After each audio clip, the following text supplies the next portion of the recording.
రెండేళ్ళకి కలిపి 53,58,000 ఇంటూ 20,000 అంటే 10,717 కోట్లు ఇంటూ రెండేళ్ళు అంటే 10,717 కోట్లు ఇంటూ 2.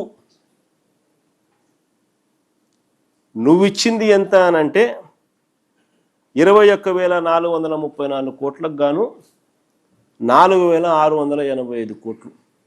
అంటే ఈ రెండేళ్లకే 16,749 కోట్లు బాకీ రైతులకు. ఈ ఒక్క స్కీమ్ ద్వారానే ప్రతి రైతుకు 30,000 రూపాయలు బాకీ ఈ ఒక్క స్కీమ్ ద్వారానే. అంతేకాకుండా వరుసగా మూడో బడ్జెట్లో కూడా కౌలు రైతులకు పూర్తిగా జీరో, మొండి చెయ్యే. 2 బడ్జెట్లో వారికి ఇచ్చింది 0, మూడో బడ్జెట్లో ఇప్పుడు వారికి ఇచ్చేది 0.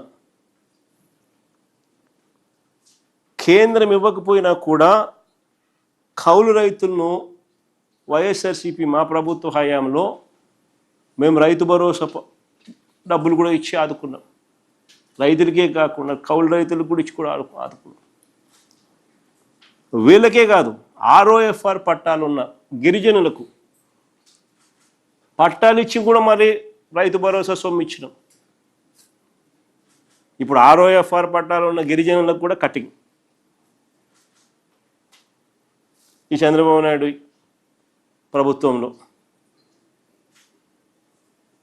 2 ఏళ్ళు ఇచ్చింది లేదు, మూడో సంవత్సరం ఇచ్చేది 0.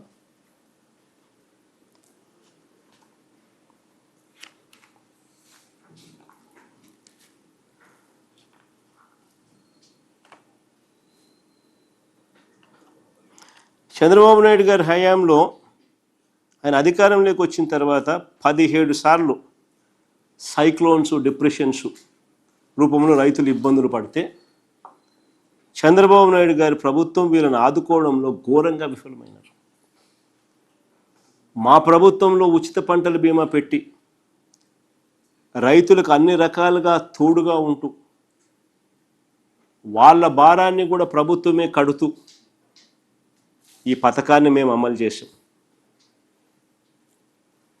చంద్రబాబు నాయుడు గారి పుణ్యమా అని చెప్పి 2024-25లో పంటల బీమా కోసం ఈ ప్రభుత్వం బడ్జెట్లో పెట్టింది 60 లక్షలు. 2024-25లో ఖర్చు చేసింది 0. 2025-26లో బడ్జెట్లో పెట్టింది 1,023 కోట్లు. కానీ రైతులకు ఇప్పటి వరకు ఇచ్చింది 0.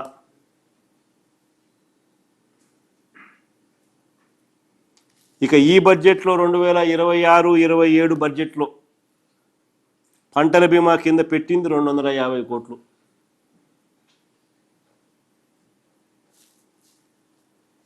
ఆశ్చర్యం ఏమిటంటే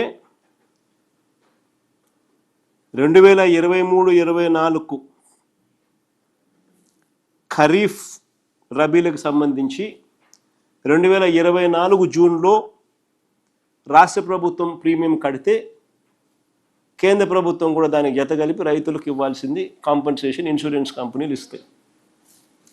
అలాంటిది 2023-24 ఖరీఫ్కు సంబంధించి 2024 జూన్లో రాష్ట్ర ప్రభుత్వం కట్టాల్సిన ఉచిత పంటల బీమా ప్రీమియం 834 కోట్లు కట్టకపోవడం వల్ల రైతులు ఏకంగా 1,324 కోట్లు నష్టపోయినారు.